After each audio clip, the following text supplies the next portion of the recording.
Bonsoir, M. Diallo. Si l'élection présidentielle se tient au-delà du 2 avril et que vous êtes toujours président de la République, vous avez évoqué tantôt l'article 36 de la Constitution qui dispose entre autres que le président doit rester en exercice en fonction jusqu'à l'arrivée de son successeur.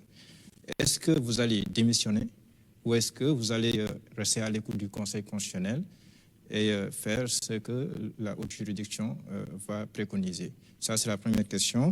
La deuxième question, vous avez parlé de dialogue avec les candidats, les 19 candidats. D'accord. Je vous remercie, M. Diallo. Il ne peut y avoir de démission dès lors que je viens jusqu'au terme de ma mission. C'est clair, il n'y a pas de démission.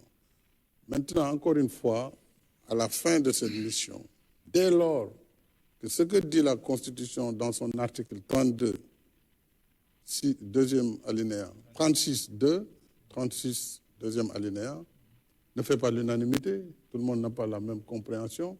Moi, je n'ai pas envie, pour tout ce que j'ai fait pour ce pays, comme effort pour le développement économique et social du Sénégal, ce que j'ai fait comme sacrifice pour mettre notre pays là où il est aujourd'hui, je ne veux pas être l'objet d'une polémique stérile par rapport à des ambitions qui ne sont pas les miennes.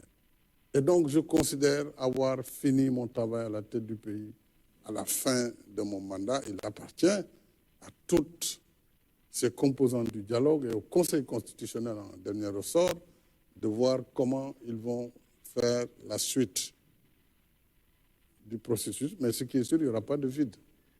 On ne peut pas laisser un pays sans président, c'est évident. Donc, attendons ce dialogue et attendons la suite de ce dialogue.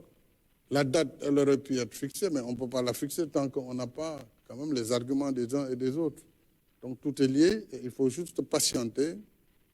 C'est d'ici lundi, mardi, on aura vraiment une idée précise de la date et surtout de ce qui se fera après le 2.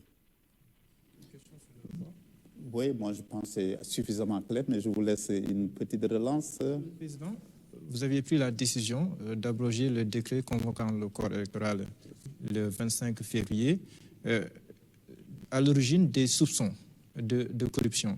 Mais au même moment, vous avez renouvelé votre confiance au Premier ministre Amadou Ba, par ailleurs le candidat de Benno Bokk Yakaar, des accusations de corruption.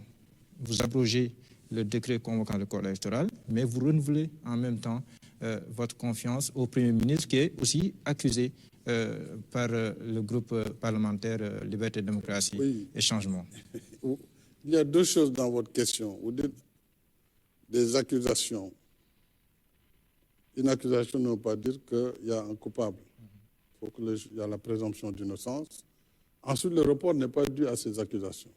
Le report est dû à la deuxième proposition de loi qui est venue de l'Assemblée nationale pour informer le président de la République qu'une procédure est en cours au Parlement pour décaler la date de l'élection.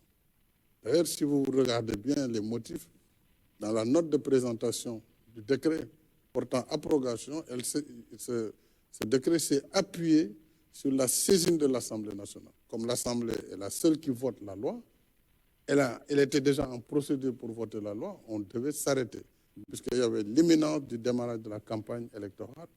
La preuve, la décision du Conseil constitutionnel est intervenue bien après. Nous serions en plein milieu de la campagne électorale et on allait dire aux gens, on ne peut plus aller aux élections, arrêtez votre campagne. Donc, c'est pour éviter ce processus qui démarre sans avoir la certitude de nous mener au scrutin du 25 février que j'ai abrogé le décret convoquant les électeurs pour le 25 février. Alors, donc, la question de la confiance ou de la présomption d'innocence, ça n'a rien à voir avec le décret qui a été pris. Donc ça, c'est un volet politique qu'il faut séparer de cette question institutionnelle. Merci, Président.